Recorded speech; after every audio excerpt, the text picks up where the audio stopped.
Ամեն տարի հունվարի 17-ին ամբողջ աշխարհում նշվում է գյուտարար երեխաների կամ մանկական գյուտերի օր, երիտասարդ հանճարներին ոգեշնչելու համար։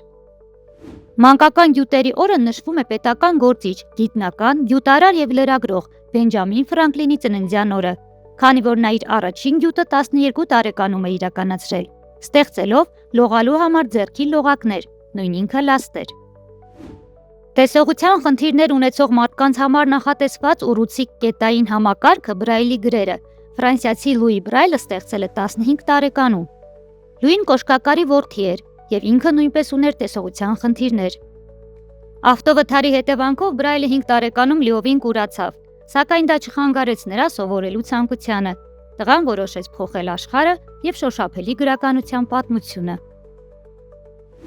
Հատկապես ցրտաշունչ ձմռանն իրենց ուրույն տեղի ունեցող մորթե ականջակալները եւս երիտասարդ գյուտարարի մտքի թռիչք է։ 19-րդ դարի վերջին դրանք հորինել է մի տղա, որը ատում էր գլխարկ կրելը։ Նա Չեստեր Գրինվուդն էր։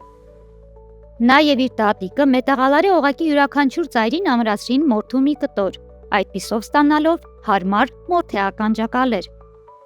Նրա ընկերներն այնքան տպավորված էին գյուտով, որ խնդրել էին իրենց նույնպես պատրաստել դրանցից։